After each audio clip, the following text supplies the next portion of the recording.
नमस्कार, पंजाब केसरी.com देख रहे हैं आप और मैं हूं आपके साथ विनीत मंटराई। लोकसभा चुनाव में जौनपुर में हो रही सियासत चर्चा का विषय है। जौनपुर से महाराष्ट्र के पूर्व गृह मंत्री कृपाशंकर सिंह के बीजेपी प्रत्याशी बनने के बाद बाहुबली पूर्व सांसद धनंजय सिंह ने चुनाव में उतरने की हुकार भरी थी। धनंजय के जेल जाने पर उनकी पत्नी श्रीकला ने बसपा प्रत्याशी के तौर पर नामांकन भी किया, पर अब वह चुनाव के बीच में बसपा छोड़कर खुद बीजेपी के साथ है। सियासी गलियारों में हर कोई जानने को उत्सुक है कि आखिर वह क्या वजह है जिसके चलते धनंजय बीजेपी के करीब आ गए। गुरुवार को धनंजय और उनकी पत्नी ने भाजपा प्रदेश अध्यक्ष भूपेंद्र चौधरी से मुलाकात की। सूत्रों के अनुसार बातचीत में यह तय हुआ है कि जौनपुर की जिला पंचायत अध्यक्ष श्रीकला जल्द बीजेपी का दामन थाम सकती है। उन्हें जौनपुर और आसपास की सीटों पर प्रचार में इस्तेमाल किया जाएगा।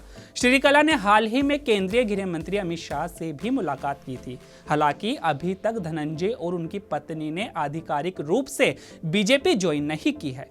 वहीं कृपाशंकर सिंह का नाम बीजेपी प्रत्याशी के रूप में घोषित होने के बाद धनंजय ने चुनाव मैदान में उतरने को लेकर जो घोषणा की थी, उसके पीछे एक बड़ी वजह थी। दरअसल धनंजय ने पहले बैकडोर से बीजेपी से जुड़ने की पूरी तैयारी कर ली थी। धनंजय बिहार में बीजेपी के सहयोगी दल जेडीयू से जुड़े थे। वे प्रयासरत थे कि जौनपुर सीट एनडीए के सहयोगी जेडीयू के खाते में चली जाए और वह उसके टिकट पर चुनाव लड़ ले। लेकिन अचानक कृपाशंकर सिंह की पीएम मोदी से मुलाकात की तस्वीर सामने आई और फिर जौनपुर प्रत्याशी के रूप में उनके नाम की घोषणा हो गई। उनके नाम की घोषणा होते ही धनंजय ने मोर्चा खोल दिया।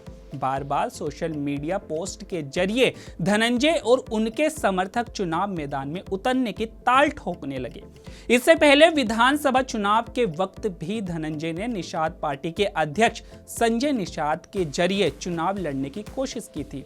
इतना मुखर होकर मोर्चा खोलने के बाद धनंजय के बीजेपी के पक्ष में जाने को लेकर सबसे ज्यादा चर्चा उनके मुकदमों को लेकर है। दरअसल कृपाशंकर के प्रत्याशी घोषित होने के बाद जैसे ही धनंजय ने उनके खिलाफ ताल ठोकने से जुड़ी पहली पोस्ट की, उसके 2 दिन बाद ही धनंजय के खिलाफ एक पुराने मामले में फैसला आ गया और उन्हें सजा हो गई। धनंजय को गिरफ्तार कर जेल भेज दिया गया, लेकिन धनंजय ने तब भी कदम पीछे नहीं खींचे। उन्होंने पत्नी श्रीकला को पहले सपा से टिकट दिलवाने की कोशिश की। जब वहां बात नहीं बनी तो अपने पुराने दल बीएसपी का दामन थाम लिया। बीएसपी ने उनकी पत्नी श्रीकला को टिकट दे भी दिया। अचानक धनंजय को जमानत मिली और श्रीकला ने नामांकन वापस ले लिया। सूत्रों के मुताबिक 2 केंद्रीय एजेंसियों में चल रहे 2 अलग अलग मामलों की जांच की आंच धनंजय तक पहुंच सकती थी। दरअसल बाहुबली धनंजय सिंह जौनपुर की राजनीति की एक अहम धुरी है, क्योंकि जौनपुर में क्षत्रियों के साथ उनका अपना एक बड़ा वोट बैंक है। इसके अलावा अन्य वर्गों में भी धनंजय की खासी पकड़ है। वह एक बार सांसद, एक बार खुद और एक बार पिता को विधायकी जिता चुके हैं। उनकी पत्नी श्रीकला वर्तमान में जिला पंचायत अध्यक्ष है। इसलिए धनंजय को अपने पक्ष में लाए बिना बीजेपी का जौनपुर का किला फतेह करने का मंसूबा पूरा होने में बहुत अड़चनें थी। इसलिए अंदर खाने धनंजय पर दबाव बनाने के लिए घेराबंदी की जा रही थी। शिकंजा कसता दिखा तो धनंजय ने कृपाशंकर के जरिए ही अपनी बात आला कमान तक पहुंचाई। आला कमान से मुलाकात करवाने में भी कृपाशंकर की ही अहम भूमिका रही। तो अभी के लिए केवल इतना ही। ऐसे ही तमाम खबरों के लिए बने रहिए पंजाब केसरी.com पर।